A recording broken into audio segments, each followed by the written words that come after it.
Boa noite a todos mais uma vez, sejam bem-vindos em nome do Senhor Jesus, que a paz do Senhor Jesus seja sobre todos vocês, amém? Antes de nós iniciarmos o estudo da palavra essa noite, eu gostaria de lembrá-los de alguns anúncios importantes. Primeiramente, a programação da semana. Nós temos atividades na terça, na quarta e na quinta-feira essa semana. Na terça-feira nós teremos a nossa reunião de oração e ela vai ser presencial, tá bom? Esta terça-feira, às 8 horas, às 20 horas, a nossa reunião de oração será presencial e será aqui mesmo na igreja, tá? Eu lembro vocês que essa reunião, ela é experimental, tá? Nós vamos ver a reação da igreja, como a igreja responde em relação a essa reunião de oração. E se fluir legal, se a gente vê que é isso mesmo a direção de Deus, o mês que vem, né, que é o mês de... nós vamos entrar em março, o mês que vem é abril. Nós faremos duas reuniões de oração presenciais, tá bom? E assim, se continuar dando certo, né, fluindo, para o outro mês, maio, nós voltaremos às reuniões de oração presenciais toda semana, toda terça-feira, tá bom? Então, eu quero lembrá-los, essa terça-feira às 8 horas, a reunião de oração vai ser presencial aqui. Na quarta-feira, nós temos a visita do pastor Bill Rowley com o pastor Michael, que é o pastor da igreja que ele está frequentando lá nos Estados Unidos, e eles vêm nos visitar essa semana. E na quarta-feira nós teremos aqui mesmo uma palestra, uma ministração especial de apologética. Apologética é defesa da fé, inclui todos os assuntos bíblicos que você imagina. E o pastor Bill, ele vai fazer 2 palestras de 40 minutos, então você venha, vai ser uma bênção, vai ser quarta-feira às 8 horas aqui mesmo, tá bom? E na quinta-feira nós temos a nossa comunhão online, tá? Aí sim vai ser online na quinta-feira, continua sendo por enquanto às 8 horas, tá? E vai ser especial essa comunhão na quinta-feira, porque vai ser ministrada pelo pastor Bill e pelo pastor Michael, tá bom? Então, acessem, por favor, e participem, tá? Vocês vão ser grandemente abençoados, eu tenho certeza disso. Outros avisos importantes. As inscrições para os cultos presenciais são feitas pelo grupo Membros do Facebook. Se você não tem, peça para alguém que tem inscrever você, para a gente ter uma noção de vagas, de números ocupados, tá? De cadeiras ocupadas. As contribuições são feitas pelo Banco Bradesco, agência 0537, conta corrente 120-124-7. As cestas básicas continuam sendo importantes. Você traga alimentos não perecíveis ou de higiene pessoal, você pode deixar naquela cesta que fica lá na frente da igreja, ou você pode ligar para o Walter, que ele vai até a sua casa e ele retira lá para você. Temos necessidades, né, oportunidades de servir no Ministério da Portaria, no Multimídia, no Projetor e no Som. Então nós estamos anunciando, ore por isso, e eu tenho certeza que se você orar, Deus vai falar ao seu coração, você vai poder participar de alguma forma. E agora atenção para essa data, tá? No dia 13 de março, às 10 horas da manhã, na Praia do Gonzaguinha, em frente ao Gáudio, nós teremos o nosso batismo, tá bom? Então, se você deseja participar ou ser batizado e não foi ainda, você pode falar comigo ou com o pastor Naldinho. E se você já foi batizado e tiver tempo, venha, né? Vai ser um louvorzão ao ar livre, vai ser muito gostoso encorajar os irmãos que vão passar pelas águas do batismo. Amém? Muito bem. Eu quero, antes ainda da gente começar o estudo da palavra, chamar a Cíntia e o Ravi. A Cíntia, ela pediu para a gente orar, ela quer consagrar o Ravi, filhinho dela, ao Senhor, e nós vamos fazer isso com toda a alegria. Eu peço que você ore junto conosco. Tudo bem, Ravi? Vamos orar. Querido Deus, nós te louvamos, Senhor. Nós queremos apresentar a vida do Ravi, Senhor, diante do Senhor. Deus, nós concordamos com a Cíntia, Deus. Ela está consagrando o Ravi ao Senhor. Ela está dizendo que ele é do Senhor, que ele é um presente que o Senhor deu para ela cuidar, para ela educar nos teus caminhos, para ela ser a melhor mãe que o Ravi poderia ter. E ela conta com a tua ajuda. Ela está declarando, Deus, diante do Senhor, Deus, e de todos nós, que ela precisa da ajuda do Senhor, para capacitá-la, Deus, em criar o Ravi nos teus caminhos. Então, enche a vida da Cíntia com o teu Santo Espírito, Senhor, e dá a ela cada vez mais, Deus, o desejo, Deus, de encher a vida do Ravi com a tua palavra, de inculcá-lo com a tua palavra, Deus. E eu peço, Pai, nós consagramos junto com ela e pedimos, Deus, que o Senhor abençoe a vida do Ravi sobrenaturalmente, Deus. Enche a vida desse pequeno com o teu Santo Espírito. Livra-o de todo mal. Ó Deus, guarda ele nos teus caminhos e se manifesta, Senhor, se revela a ele, Deus, em sua pouca idade, de uma maneira que o Senhor possa usá-lo para ser glorificado e que muitos venham a te conhecer. Esse é o nosso desejo, Deus. Ele é do Senhor e nós te louvamos e te bendizemos por essa vida. Em nome de Jesus Cristo. Amém. Amém, Cíntia. Amém.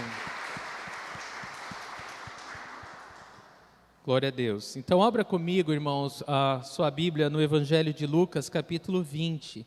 Nós daremos continuidade ao estudo do Evangelho de Lucas. Jesus, o homem perfeito. O nosso versículo-chave é Lucas 19:10, que diz: pois o Filho do Homem veio buscar e salvar o que estava perdido. Na semana passada, nós vimos Jesus responder a uma pergunta capciosa, mal intencionada.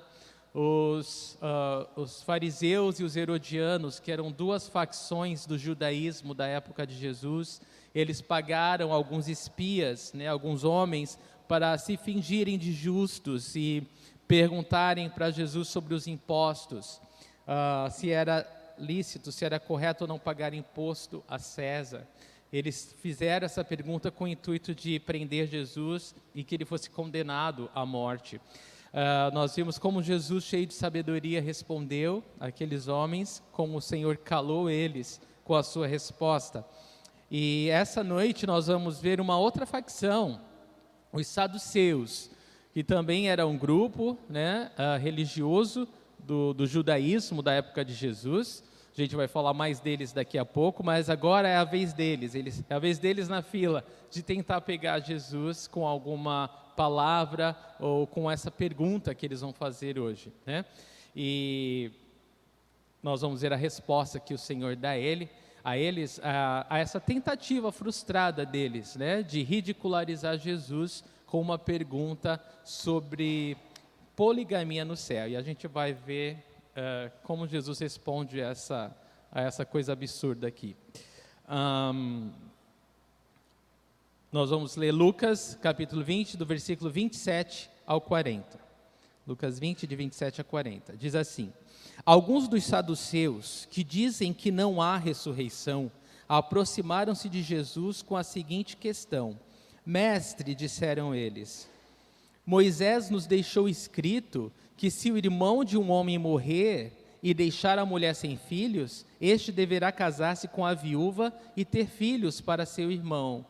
Havia 7 irmãos. O primeiro casou-se e morreu, sem deixar filhos. O segundo e o terceiro, e depois também os outros, casaram-se com ela. E morreram os 7, sucessivamente, sem deixar filhos. Finalmente morreu também a mulher. Na ressurreição, de quem ela será esposa, visto que os 7 foram casados com ela? Jesus respondeu: os filhos desta era casam-se e são dados em casamento, mas os que forem considerados dignos de tomar parte na era que há de vir e na ressurreição dos mortos, não se casarão nem serão dados em casamento. E não podem mais morrer, pois são como os anjos. São filhos de Deus, visto que são filhos da ressurreição.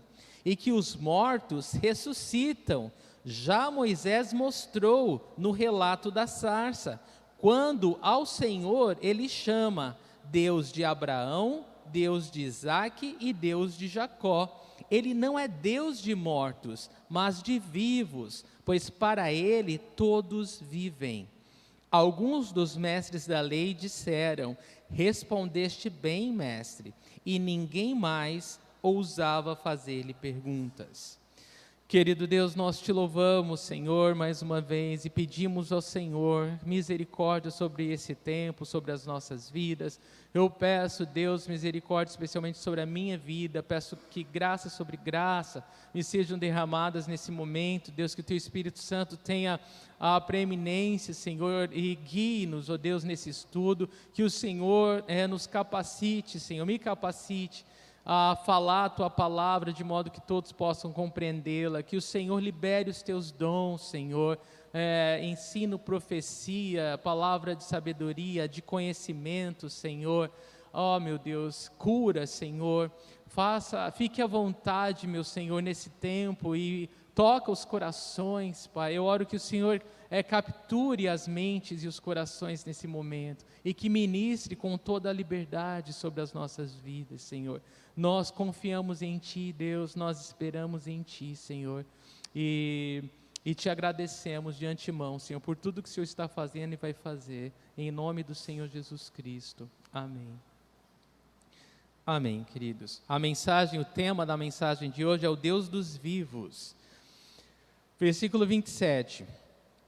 Alguns dos saduceus que dizem que não há ressurreição aproximaram-se de Jesus com a seguinte questão.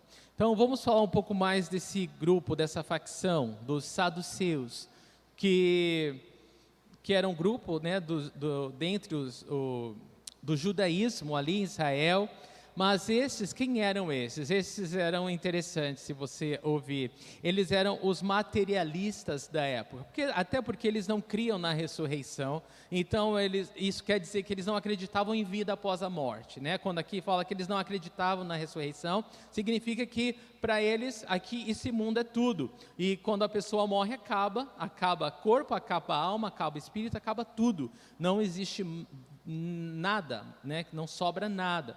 Então eles eram super materialistas, porque era tudo que eles poderiam ter, tudo que eles poderiam pensar era nessa vida, era o aqui e agora. Então eles eram materialistas, eles eram ricos, eles eram cultos e eles eram influentes, tá? Esses eram os saduceus. Não era um grupo muito numeroso, os fariseus ganhavam em número na época, mas esses eram os mais influentes, os mais ricos e os mais cultos, os mais estudados. E diz aqui também... Bom, antes da gente continuar, é importante você saber, o nome saduceu vem do sacerdote Zadok, e se você gosta de estudar a Bíblia, anota essa referência, Ezequiel 44:15. Ezequiel 44:15 fala do sacerdote Zadok, lá no Antigo Testamento, e esses saduceus vieram da linhagem desse sacerdote. E esses saduceus eram aquilo que nós podemos chamar hoje de versão antiga dos teólogos liberais. Os teólogos liberais é aqueles que tiram tudo que é sobrenatural da palavra de Deus e tenta explicar tudo que é sobrenatural de uma maneira que não existam milagres, né? Tudo tem uma explicação lógica, né? E é muito triste quando você ouve esses teólogos liberais modernos que infelizmente têm influenciado muitos pastores até conhecidos, tá? E é triste, é muito triste, é lamentável tudo isso. Esses saduceus, eles eram anti tudo que é sobrenatural. Eles eram anti, para você entender, anjos, demônios, espíritos, ressurreição, imortalidade. Nada disso para eles existe, tá? E eles diziam acreditar somente nos 5 primeiros livros da Bíblia, que é o Pentateuco, né? Os livros de Moisés, ou como era conhecido para eles, a Torá. E eles diziam que só acreditavam nisso, que Moisés nunca falou sobre essas coisas nesse livro, isso era o que eles diziam. E o que era perigoso desse grupo é que, ainda com essa teologia né, errada, eles controlavam o sumo sacerdócio da época, por causa da influência e da riqueza, claro. Mas eles que controlavam o sumo sacerdócio de Israel, e eles detinham a maioria dos lugares no Sinédrio, que era o órgão que regia Israel internamente para os judeus. Então, olha só a situação. E isso explica duas passagens bíblicas que eles agiram atuando assim, com toda a força contra a ressurreição. A primeira delas está em Atos, capítulo 4, versículo de 1 a 2. A gente lê o seguinte: enquanto Pedro e João falavam ao povo, chegaram os sacerdotes, o capitão da guarda do templo e os saduceus. Prestem atenção. Eles estavam muito perturbados, porque os apóstolos estavam ensinando o povo e proclamando em Jesus a ressurreição dos mortos. Então, o fato, a ressurreição dos mortos, irmãos, para nós cristãos, ela é essencial, é uma doutrina essencial, porque Jesus Cristo, ele verdadeiramente, ele venceu a morte com o seu sacrifício na cruz e ressuscitou ao terceiro dia. E porque ele ressuscitou, nós que cremos, ressuscitaremos também. Quando nós cremos em Jesus, nós estamos crendo na ressurreição, na vida eterna, nós estamos crendo que nós não vamos morrer, que Jesus ele venceu a morte de verdade, ele humilhou, ele derrotou a morte, e aqueles que creem nele, eles também viverão com ele eternamente. Então a doutrina da ressurreição para nós, ela é crucial, ela é importantíssima, ela é fundamental à nossa fé. A outra passagem é João 12, de 10 a 11. Diz assim: assim os chefes dos sacerdotes fizeram planos para matar também Lázaro, pois por causa dele muitos estavam se afastando dos judeus e crendo em Jesus. Então esses chefes dos sacerdotes, esses saduceus, eles estavam dispostos a matar até o Lázaro, amigo de Jesus, que ele ressuscitou. Lembra que ele chegou lá depois de 4 dias, ele já estava no sepulcro, né, já apodrecido, né, depois de 4 dias, e Jesus chama Lázaro, ele sai, né, ainda envolto em faixas, mas ele sai vivo. Jesus, ele o ressuscita ali, né, naquele momento, provando, né, que ele tem poder sobre a morte, desmistificando muitos da crença, né, dos judeus da época, que era impossível alguém viver depois de 3 dias. E então Jesus ele tá falando que ele tem o poder. E esses homens incomodados, porque Jesus operou esse milagre de levantar um morto, né, depois de 4 dias, eles queriam matar Lázaro. Além de querer matar Jesus, é claro. Um estudioso bíblico chamado Morris, ele falou que os saduceus era a facção do judaísmo conservadora, aristocrática, sacerdotal, de mentalidade mundana e muito pronta para cooperar com os romanos, o que naturalmente lhes permitia manter a sua posição privilegiada.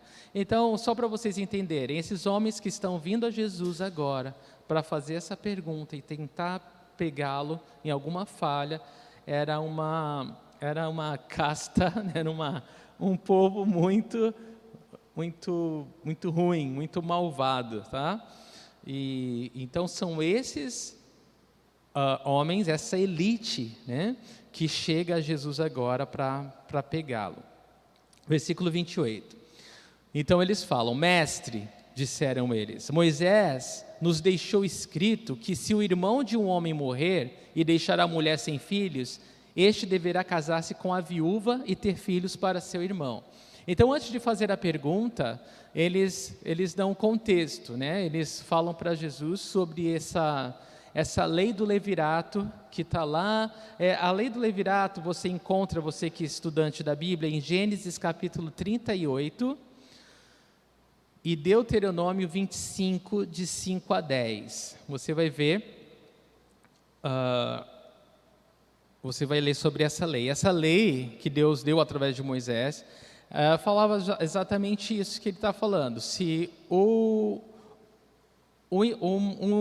homem, ele morre sem deixar filhos, a lei, para que ele não fique sem descendente, a lei dizia que o irmão dele deveria casar com a viúva e gerar filho no nome do falecido, para que ele não ficasse sem filho, a sua linhagem pudesse continuar. Então era simples a lei. Agora eles estão trazendo essa lei lá de Moisés, né, para tentar pegar Jesus. Na verdade, que eu vou contar para vocês o que eles querem ridicularizar Jesus publicamente, porque eles, com a pergunta que eles vão fazer, eles estão falando: Jesus, você está vendo como esse papo de ressurreição é ridículo? Como ressurreição não existe? Então essa é a intenção deles, mas, novamente, eles é que vão sair ridículos de lá, né? Muito bem. Achando-se sábios, eles se revelaram loucos, tá? Tolos. Versículos de 29 a 33, prestem atenção. Havia 7 irmãos, o primeiro casou-se e morreu sem deixar filhos, o segundo e o terceiro, e depois também os outros casaram-se com ela, e morreram os 7 sucessivamente sem deixar filhos. Finalmente morreu também a mulher. Na ressurreição, de quem ela será esposa, visto que os 7 foram casados com ela? Então, vocês entenderam, né? O homem que morreu, ele tinha 7 irmãos, ele era o 7º, né?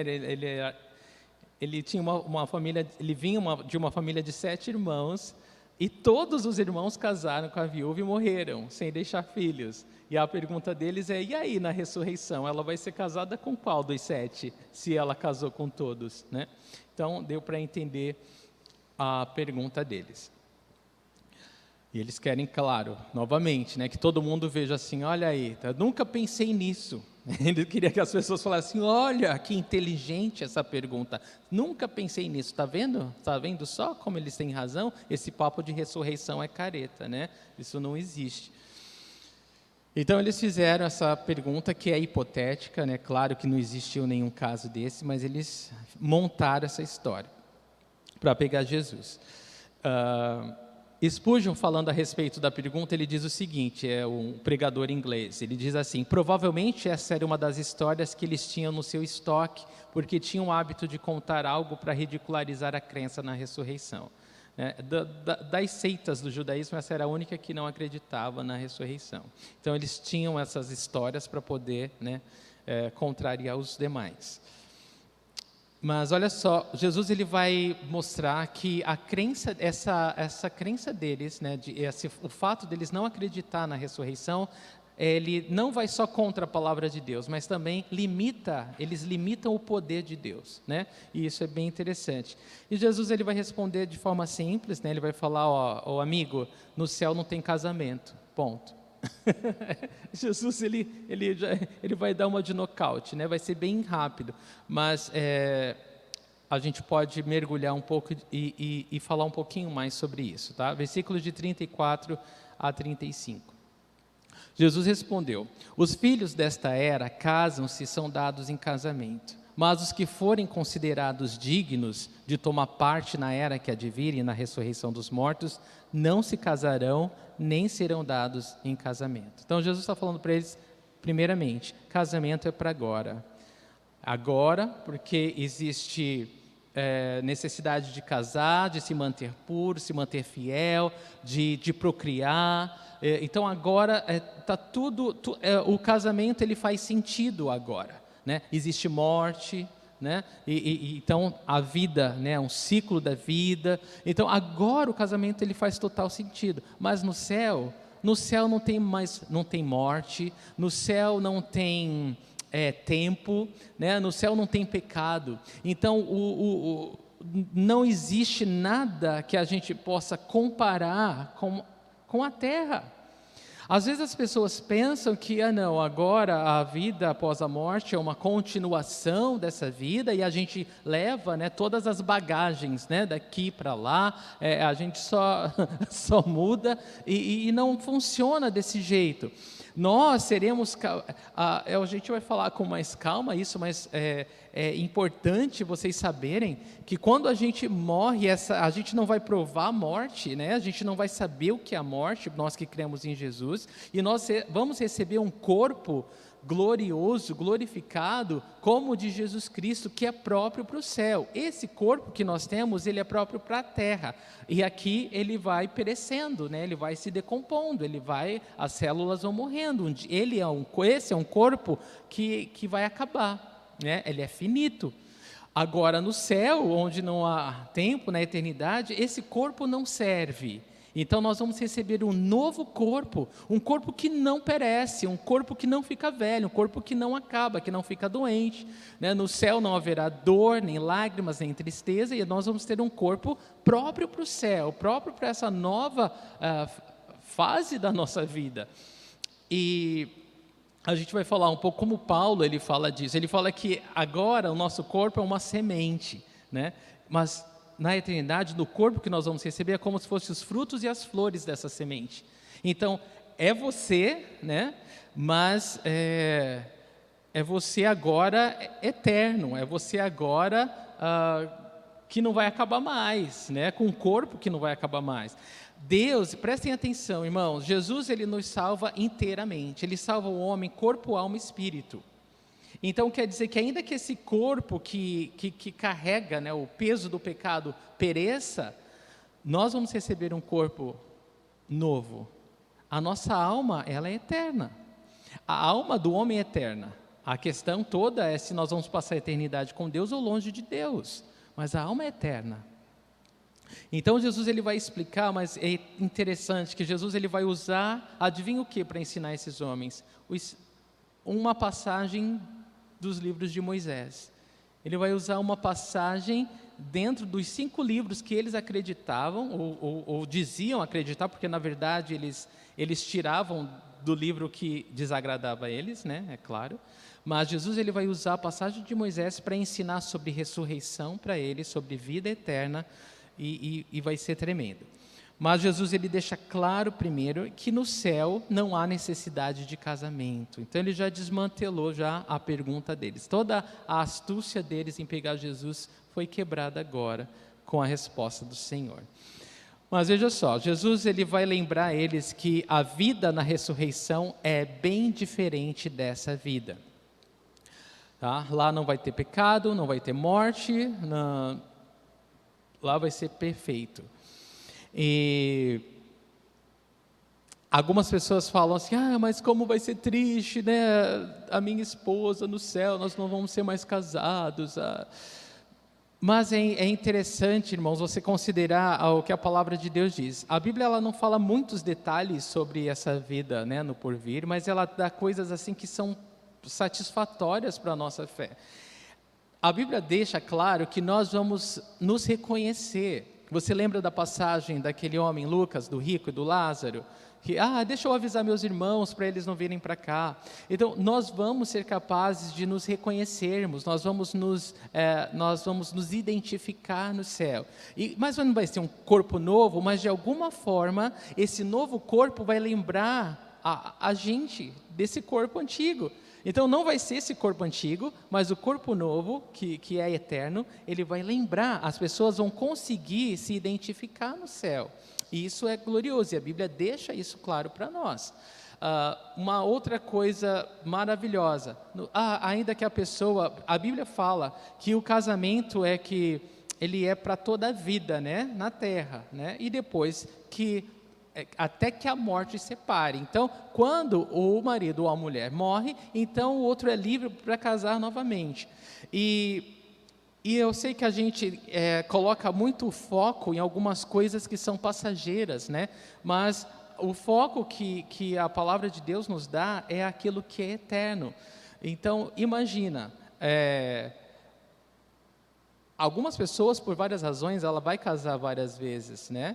Mas não tem problema, porque no céu não tem casamento, então não vai existir ciúme, não vai existir nenhum pecado, não vai existir nada que seja contrário àquela perfeição de Deus nas nossas vidas.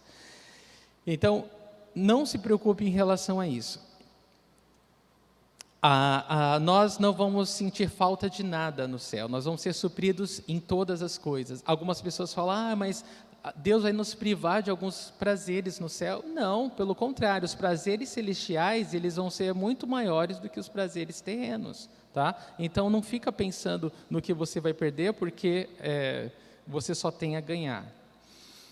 A glória do céu, se você quer ter ideia, você lê Apocalipse 22, você que estuda a Bíblia, lê Apocalipse 22, você vai ler um pouquinho dessa glória no céu. Vai ser tão perfeito, tão maravilhoso, que você não vai nem sequer se lembrar daquilo que ficou para trás, daquilo que é triste.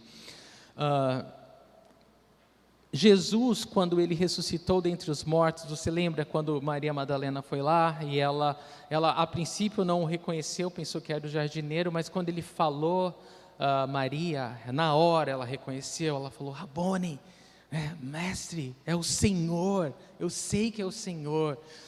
E isso é profundo, né? Porque eu acredito que quando nós vemos o Senhor, nós vamos ver um amigo que nós conhecemos e já ouvimos a voz e temos intimidade. Não vai ser estranho olhar para Jesus, né? Face a face, não vai. Mas é maravilhoso o fato, irmãos, que você pode reconhecer e de uma forma tão completa, tão perfeita. E é um corpo tão glorioso que Jesus comia, Jesus atravessava paredes, Jesus sumia. Então é algo além disso, é além do nosso material, é muito além daquilo que é possível na nossa mente.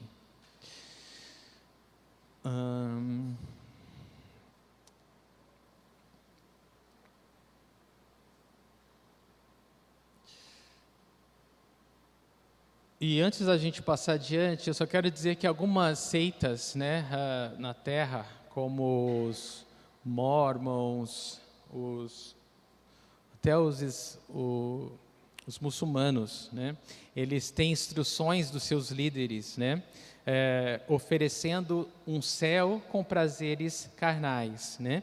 E aí um estudioso bíblico, ele escreveu o seguinte: Maomé, como ele professava, tinha uma licença especial dada por Deus para manter a mulher que quisesse, né, e quantas quisesse, assim como dispensar a que ele quisesse também. Ele tinha essa licença dada por Deus e prometeu a todos os seus seguidores e adeptos os mesmos prazeres carnais, tanto na terra como na ressurreição.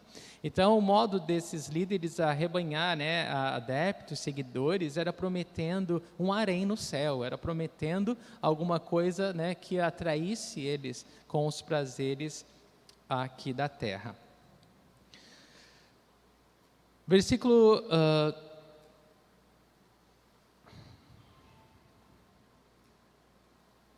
36 agora, irmãos. E não podem mais morrer, pois são como os anjos, são filhos de Deus, visto que são filhos da ressurreição. Então Jesus, ele continua explicando para eles que há uma eternidade, as pessoas, elas não podem morrer, e nesse sentido são como os anjos, né? Que não podem morrer, que são eternos. Jesus não está nos comparando com os anjos, não está falando que cristãos virarão anjos, tá? São doutrinas estranhas essas. Jesus está falando que nós não morreremos, assim como os anjos, tá bom? Nesse sentido, nós seremos como os anjos. Os anjos, irmãos, eles existem. Jesus, ele está falando para eles, aqui que não acreditam que anjos existem. E a gente sabe pela palavra de Deus que os anjos são servos de Deus, né? São espíritos ministradores a nosso serviço, né? Então Deus criou os anjos para nos servir. Não somos nós que mandamos nos anjos, mas é Deus que manda nos anjos. Nós não falamos com anjos, nós falamos com Deus. E Deus é aquele que faz os anjos se acamparem ao nosso redor, é aquele que envia para nos guardar, para sei lá, fazer o que Deus quiser com os anjos, mas nossa comunhão é com Deus e não com anjos, tá bom? Isso é muito importante. E Jesus fala ainda aqui no versículo 36, são filhos de Deus, visto que são filhos da ressurreição. Então Jesus está falando que aqueles que creem em Jesus, que serão que viverão com um novo corpo, né? É isso que ele quer dizer. Filhos da ressurreição são filhos de Deus, então são eternos como Deus. Então é muito importante isso. Jesus nos lembra que a vida no céu é eterna e partilha de características como a imortalidade dos anjos. E o ponto óbvio aqui é Jesus falando para eles, olha, anjos existem sim, tá bom? E assim como os anjos também, os anjos não têm sexo, né? Assim será no céu, tá bom? Nós não teremos sexualidade. E por isso não haverá casamento e procriação, porque não haverá morte. E uma das coisas mais importantes, a nossa semelhança, irmãos, vai ser a de Jesus Cristo. Em 1 João, capítulo 3, versículo 2, nós lemos o seguinte: amados, agora somos filhos de Deus, e ainda não se manifestou o que havemos de ser, mas sabemos que quando Ele se manifestar, seremos semelhantes a Ele, pois o veremos como Ele é. Então nós agora, nesse momento, estamos sendo lapitados, né, por Deus, o Espírito Santo de Deus tem nos moldado, né, nosso caráter, nosso homem interior, e quando nós nos livrarmos dessa carne, desse tabernáculo carnal aqui, que nos prende aqui, nós seremos assim como o Senhor é. Uma metamorfose vai acontecer, e nós seremos assim como é o Senhor. Nós olharemos para Jesus e vai ser como olhar no espelho. Essa é a promessa de Deus na sua palavra para nós. O estudioso bíblico, ele diz, na verdade, o uso de anjos por Jesus contém um duplo impulso, um duplo sentido, desde que os saduceus negavam a sua existência. Então, Jesus está deixando claro para eles que os anjos são reais. Agora o versículo 37. E que os mortos ressuscitam. Já Moisés mostrou no relato da sarça, quando ao Senhor ele chama Deus de Abraão, Deus de Isaac e Deus de Jacó. E agora no versículo 37, Jesus deixa claro para eles que os mortos ressuscitam sim. Os mortos no sentido, as pessoas que morrem, né, aqui, né, que partem ou que dormem no Senhor. Eles têm a vida eterna, Jesus está falando para eles. E ele mostra através do exemplo da sarça ardente, porque ali Moisés fala com Deus no meio da sarça, e Deus se revela a ele como o Deus de Abraão, o Deus de Isaac e o Deus de Jacó. Prestem muita atenção nisso. Através de uma passagem que eles diziam crer, Jesus ensina para eles que a vida eterna existe. Então, na sua tentativa de serem racionais, eles negavam o próprio poder de Deus, né, de conceder a vida eterna. E Jesus vai além da lógica, Jesus traz eles para a palavra de Deus, e eles são impactados pela palavra, confrontados pela palavra. Então ali Deus ele se identifica com Abraão, Isaac e Jacó, falando que é o Deus deles. E quando Deus fala, eu sou o Deus de Abraão e de Isaac e de Jacó, ele está falando, ele não está falando, eu fui o Deus deles. Deus, nessa passagem, em Êxodo 3, está falando com Moisés, anos, séculos depois de Abraão, Isaac e Jacó. E ainda assim Deus se apresenta como, eu sou o Deus de Abraão, de Isaac e de Jacó, hoje. Eu sou o Deus deles hoje. Essa é a conjugação. Eu sou o Deus deles hoje. Eu não fui. Eu sou. E eles entenderam o que Jesus estava falando. E isso é incrível, porque eles sabiam que Abraão, Isaac e Jacó já tinham morrido, né, que o corpo deles jazia em algum lugar, né, mas Deus está falando de verdade que Ele é Deus deles hoje. Né, naquele momento, eu sou o Deus deles hoje. Então, não só a vida após a morte, mas na ressurreição. Né? Eu trouxe para você o versículo 6 de Êxodo 3, e olha só o que aqui diz lá. Disse ainda, eu sou o Deus de seu pai, o Deus de Abraão, o Deus de Isaac, o Deus de Jacó. Então Moisés cobriu o rosto, pois teve medo de olhar para Deus. Moisés, ele entendeu que quem estava falando com ele é o Deus eterno, o Deus todo-poderoso, o Deus de Abraão, Isaac e Jacó, o Deus que tem promessas maravilhosas para o seu povo. E no versículo 15 e 16, nós lemos o seguinte, novamente. Disse também Deus a Moisés, diga aos israelitas: o Senhor, o Deus dos seus antepassados, o Deus de Abraão, o Deus de Isaque, o Deus de Jacó, enviou-me a vocês. Esse é o meu nome para sempre, nome pelo qual serei lembrado de geração em geração. Vá, reúna as autoridades de Israel e diga-lhes: o Senhor, o Deus dos seus antepassados, e ele repete pela terceira vez: o Deus de Abraão, de Isaque e de Jacó, apareceu a mim e disse: eu virei em auxílio de vocês, pois vi o que lhes tem sido feito no Egito. Então, o Deus de Abraão, Isaque e Jacó é o Deus de vivos. Abraão, Isaque e Jacó estavam vivos. Mas eles tinham morrido, mas continuavam vivos. Jesus está ensinando eles. Esses homens, eles estão vivendo eternamente, porque Deus continua sendo o Deus deles, eles continuam vivos. Em 1 Tessalonicenses, capítulo 5, 23, diz assim: que o próprio Deus da paz os santifique inteiramente, que todo o espírito, a alma e o corpo de vocês sejam preservados irrepreensíveis na vinda de nosso Senhor Jesus Cristo. Ele fala dessa trindade menor, né? Que nós somos feitos, corpo, alma e espírito. Então, você é o conjunto de corpo, alma e espírito. Corpo que você mantém em contato, né, com esse mundo. Alma, que são as emoções, os sentimentos, né, a mente. E o espírito, que é aquilo que permite o nosso contato com Deus. Então, o espírito é o que nos permite esse relacionamento com Deus. Tanto que o homem natural, ele é espiritualmente morto. Ele tem emoções, ele tem sentimentos, pensamentos, ele tem corpo, mas está espiritualmente morto. E somente em Jesus nós somos vivificados espiritualmente e nós podemos ter relacionamento com Deus. Então, olha só, Deus, ele nos salva, irmãos, isso é para a glória de Deus. Deus nos salva, Deus salva a nossa alma, né, eternamente do inferno. Ele salva o nosso espírito e o nosso corpo também. Por que é importante falar isso? Porque nós que cremos em Jesus, quando morremos, não viramos almas penadas, né? Almas sem corpo, não vemos espíritos vagos. Não é isso que acontece. Nós temos a promessa de um novo corpo. Deus, Jesus, naquela cruz, ele nos salva corpo, alma e espírito. E nós não podemos abrir mão dessa doutrina. Isso é muito importante para a nossa fé.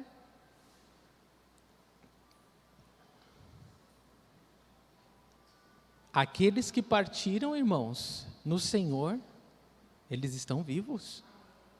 Eles estão vivos. O nosso Deus é o Deus deles, eles estão com o Senhor. Eles estão onde nós ansiamos estar um dia, né, na glória celestial, aos braços do Senhor. Consolo eterno. Então essas pessoas, elas vivem pessoalmente, são indivíduos na vida, né, na eternidade, são mencionados pelos nomes, ou seja, são conhecidos, não são anônimos, e estão livres de toda tristeza, porque nunca vão morrer e vão viver como filhos de Deus para sempre. E não estão perdidos, porque nós sabemos onde eles estão, a Bíblia nos ensina onde eles estão, e eles também sabem. Então, irmãos, louvado seja Jesus, louvado seja Deus por tudo isso. Nós temos essa promessa da parte de Deus. E graças a Deus, irmãos, que esse mundo não é tudo. Já pensou se esse mundo fosse tudo para nós? Que pessoas tristes nós seríamos? Não é verdade? Se nós vivêssemos para isso aqui, para esse pontinho na eternidade, né, que é o tempo de vida, por mais anos que você viva, é muito pouco comparado à eternidade, irmãos, né? Mas louvado seja Deus, né, que nos permite viver eternamente com Ele, como filhos de Deus. O pregador inglês Spurgeon, ele fala o seguinte: filhos de Deus, é no mais alto grau que devem pensar nas coisas como vosso Pai pensa nelas, e que Ele disse que todos vivem para Deus. corrijamos a nossa fraseologia pela das Escrituras e falemos dos santos que partiram como a inspiração fala deles. Na nossa família, enumeremos irmãos, irmãs e amigos cujos corpos jazem no sepulcro e falemos daqueles que cruzaram a fronteira e passaram o véu como ainda nossos.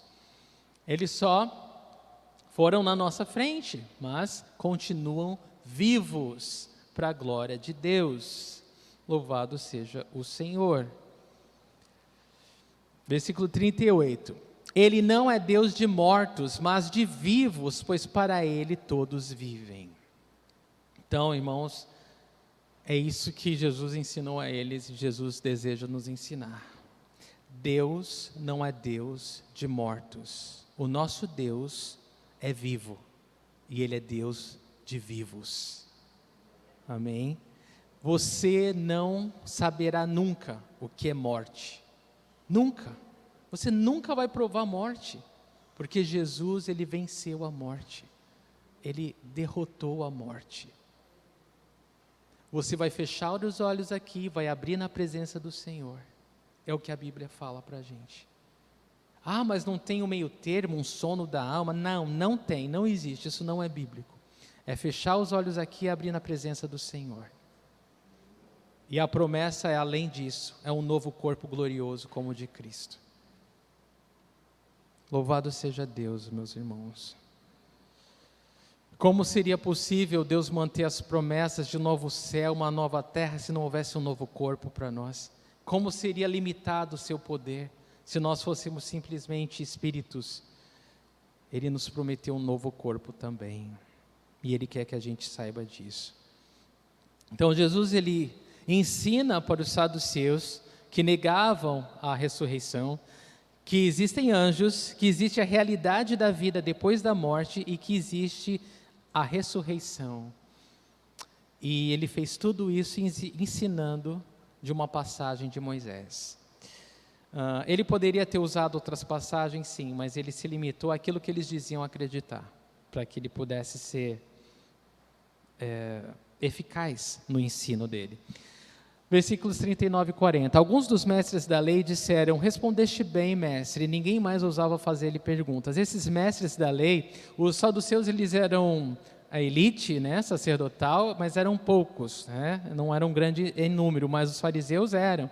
E os mestres da lei eram os fariseus, né? Então aqui é um fariseu, um inimigo de Cristo, alguém que também queria ele morto, que está falando: ah, você falou muito bem, você falou muito bem, mestre, é isso aí, mostra para eles. Mas a partir daqui, irmãos, diz o texto que ninguém mais ousava fazer perguntas para Jesus, ninguém mais ousava, porque viu que era impossível. Todos testaram, todos examinaram o Cordeiro de Deus que veio tirar o pecado do mundo, e Ele se mostrou sem defeito, sem falha, perfeito. Perfeito para o sacrifício, perfeito para pagar os nossos pecados, perfeito para vencer a morte e ressuscitar. Aleluia. Eu vou terminar com alguns versículos, mas antes eu quero dizer mais uma frase de Spurgeon. Ele diz: um Deus vivo é o Deus de homens vivos, e Abraão, Isaque e Jacó ainda estão vivos. E os versículos que eu quero terminar são gloriosos, irmãos. 2 Timóteo 1, versículo 9 e 10, que diz assim: essa graça nos foi dada em Cristo Jesus, desde os tempos eternos, sendo agora revelada pela manifestação do nosso Salvador. Então está falando dessa graça da ressurreição, dessa graça da eternidade. Ela sempre existiu em Deus, mas só em Cristo ela nos foi revelada. Nós passamos a conhecê-la. E diz aqui: sendo agora revelada pela manifestação do nosso Salvador, Cristo Jesus. Ele, Jesus, tornou inoperante a morte e trouxe à luz a vida e a imortalidade por meio do Evangelho. Então olha só, louvado seja Jesus, por meio do Evangelho, a luz, o Senhor, Ele torna inoperante a morte, quer dizer que é sem eficácia, a morte não tem mais poder. O poder da morte é matar, né? Ela não tem mais poder para matar você. Ela se tornou inoperante e ele trouxe à luz a vida e a imortalidade. Então, a imortalidade, essa vida eterna que não era vista, não era conhecida, agora ela pode ser vista, aprovada, vivida por causa do Evangelho, por causa do que Jesus fez por nós. E o versículo final é João 11, de 25 a 26, que diz: disse-lhe Jesus: eu sou a ressurreição e a vida. Aquele que crê em mim, ainda que morra, viverá. E quem vive e crê em mim, não morrerá eternamente. Você crê nisso? Amém? Você crê nisso? Essa é a pergunta do Senhor, né? Você crê nisso? Porque essa é a promessa, é isso que Jesus nos trouxe, irmãos. Tudo isso aqui vai passar, e graças a Deus que vai passar, porque isso não é tudo. Isso daqui não é tudo, na verdade isso aqui não é nada, né? O melhor está por vir, o melhor está por vir, irmãos. Louvado seja o nosso Senhor e Salvador Jesus Cristo. Aquele que crê em mim, Jesus disse, ainda que morra, viverá. E quem vive e crê em mim não morrerá eternamente. Você não provará ou conhecerá a morte. Louvado seja o Senhor. Vamos ficar em pé e vamos agradecer ao Senhor. Senhor Jesus, muito obrigado, Deus, obrigado pela Tua palavra, Senhor, que nos atesta, nos confirma, nos ensina, nos revela, Senhor, Deus, gera fé no nosso coração, Senhor. A fé vem pelo ouvir e ouvir a palavra de Deus, essa palavra que não volta vazia, essa palavra que tem poder por si só, essa palavra, Deus, que é uma santa semente, que quando entra no coração do homem, traz uma vida nova, que renova os pensamentos, que renova, ó Deus, o caminhar, que transforma a gente de dentro para fora, que alinha nossos pensamentos com os teus, Senhor, que nos ensina o que está no coração do Deus das nossas vidas, Senhor. Ó Deus, o que seria de nós sem Ti, Senhor? O que seria de nós, Senhor, sem as Tuas palavras, sem as Tuas promessas, Senhor? Deus, obrigado por tudo que Tu és. Jesus, nós dizemos que Te amamos, Senhor, porque verdadeiramente, Senhor, não há nada mais que ao que nós podemos nos agarrar nesse mundo, nessa vida, Senhor. Nós só temos a Ti, Senhor. Tu és o nosso tudo, Senhor. Oh, meu Deus, nós Te amamos, Senhor, nós Te bendizemos e obrigado, Senhor, pela promessa da ressurreição. Obrigado, Jesus, obrigado porque nós nunca vamos provar a morte. Obrigado, Deus, porque a vida na eternidade é uma continuação do nosso relacionamento contigo, Senhor, mas vai ser muito mais glorioso, vai ser muito mais perfeito, sem a presença do pecado, Senhor, sem esse mundo vil, Deus, que a gente vive, Senhor. Oh Deus, é tão maravilhoso, Senhor, é tão maravilhoso poder contemplar o Senhor na beleza da Tua santidade, Deus, contemplar essa vida gloriosa que o Senhor promete para nós, que nós já podemos experimentar agora, Senhor, que nós não temos que esperar para morrer, para andar contigo, ouvir Tua voz, ó Deus, reconhecer a voz do nosso bom pastor, aquele que realmente deu a vida por nós, Senhor, e ressuscitou. Aleluia, Senhor. Recebe, Deus, a nossa gratidão, nosso louvor nesse momento, Deus.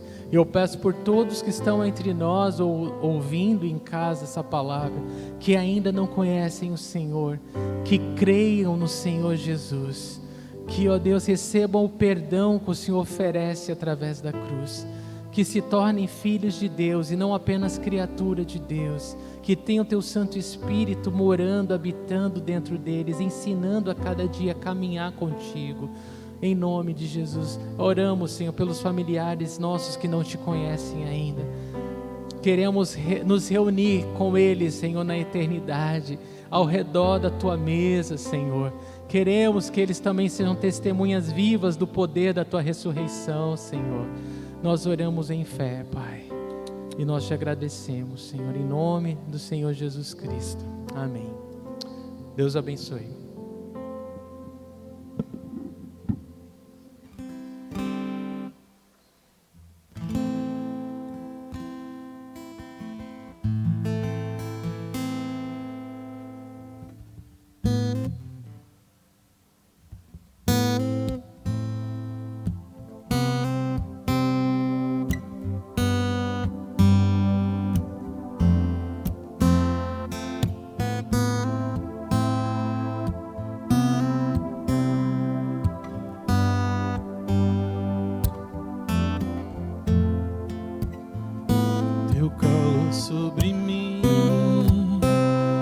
como o sol quando insiste em me acordar, como esses montes ao meu redor.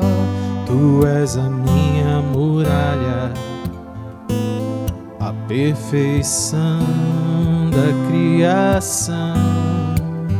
Manifesto teu esplendor, todo som, toda cor. Seja louvor ao Rei da Glória. Quem é esse Rei da Glória? O Senhor dos exércitos, poderoso nas batalhas. Ele é o Rei da Glória.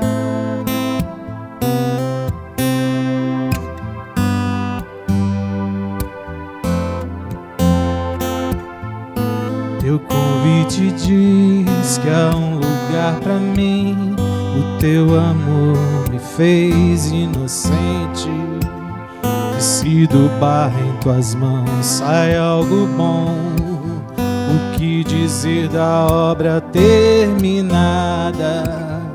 Esse prazer que tu tens em mim me dá prazer em te deixar contente. Meu tempo é hoje, não está longe, o dia que será pra sempre. Quem é esse Rei da Glória?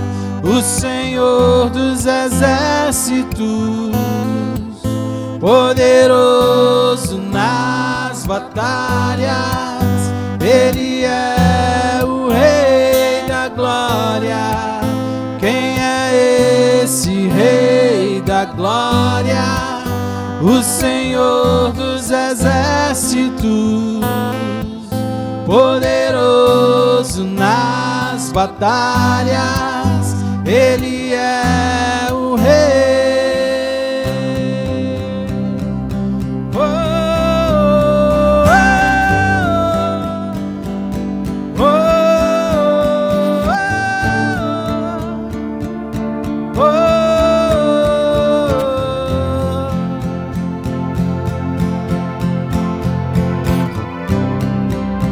O que era é e há de vir, nos conhece pelo nome e nos chama pra mostrar o caminho de volta pra Ele. O que era é e há de vir, nos conhece pelo nome e nos chama pra mostrar o caminho de volta pra Ele. O que era é e há de vir, nos conhece pelo nome e nos chama pra mostrar o caminho de volta pra Ele.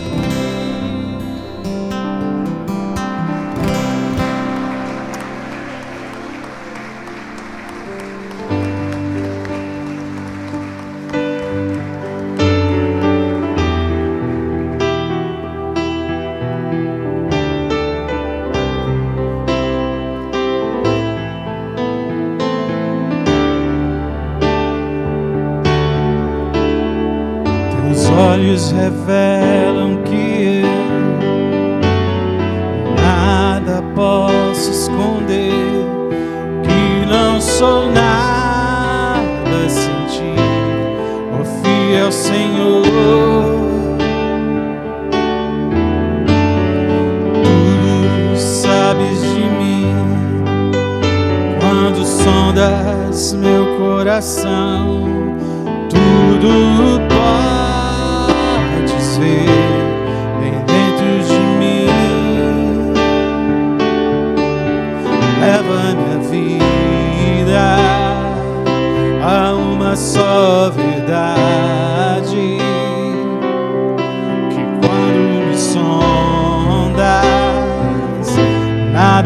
posso ocultar.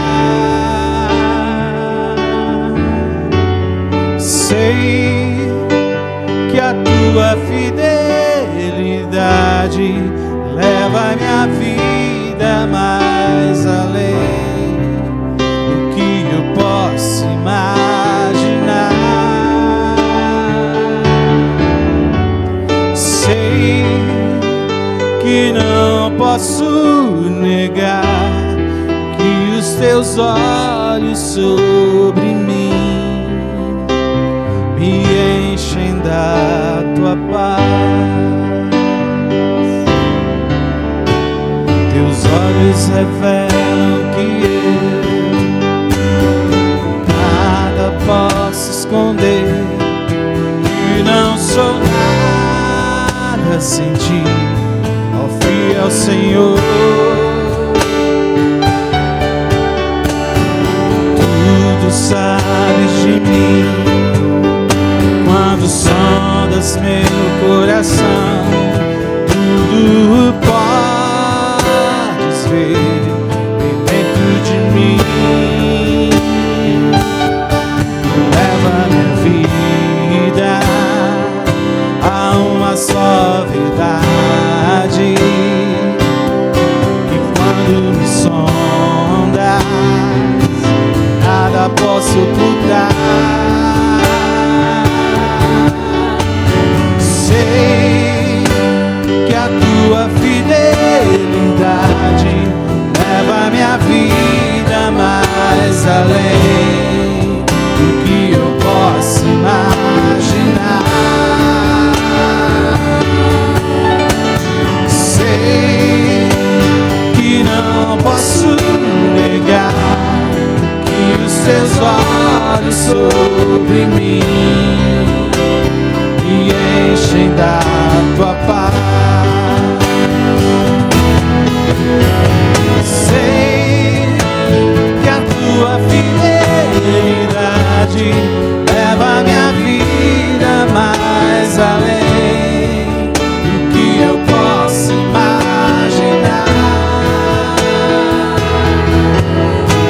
Sei que não posso negar que os teus olhos sobre mim me enchem da tua paz, que os meus olhos sobre mim me enchem da tua paz, que os teus olhos sobre mim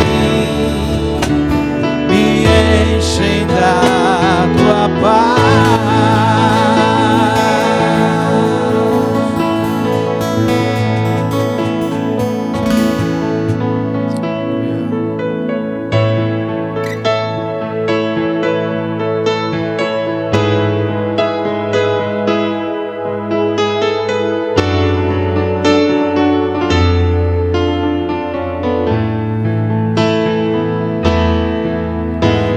Espírito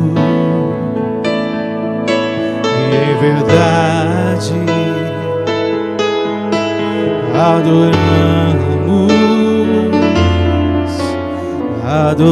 adoramos em espírito e verdade, adoramos, te adoramos, Rei dos Reis e Senhor, te entregamos nosso viver, Rei dos Reis e Senhor, te entregamos nosso viver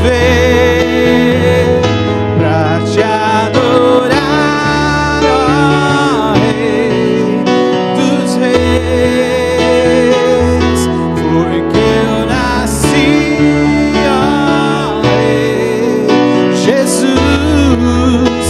prazer é te louvar, meu prazer é estar nos átrios do Senhor.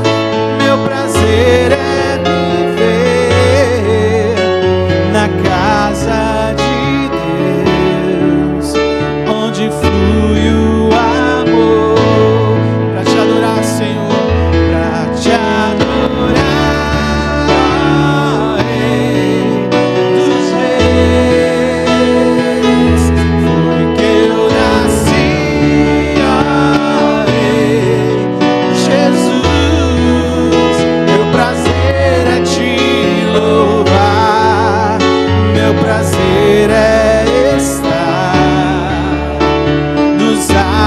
Do Senhor, meu prazer é viver na casa de Deus, onde flui o amor,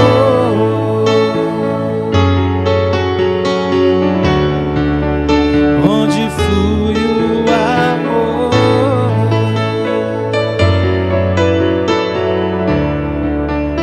onde flui o amor. Seja louvado, Senhor.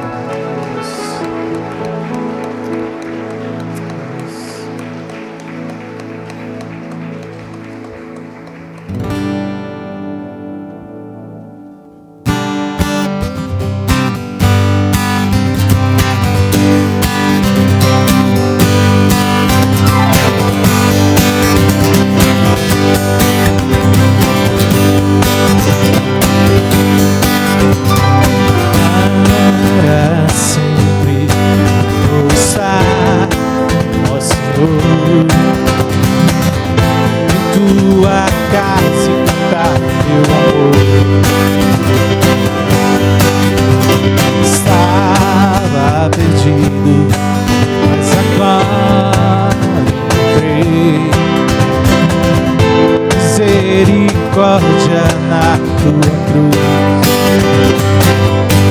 levanto minhas mãos, assim me rendo, levanto minha voz, assim te adoro, entrego, Senhor,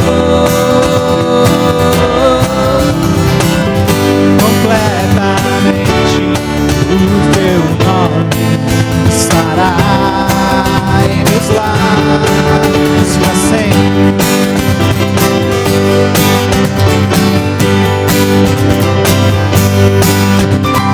Para sempre vou estar, ó Senhor, em tua casa e cantar teu amor. Estava perdido, mas agora encontrei misericórdia na tua cruz. Levanto minhas mãos e assim me rendo, levanto minha voz e assim te adoro, entrego, Senhor, completamente. O teu nome estará em meus lábios para sempre. Levanto minhas mãos e assim me rendo, levanto minha voz e assim te adoro, entrego,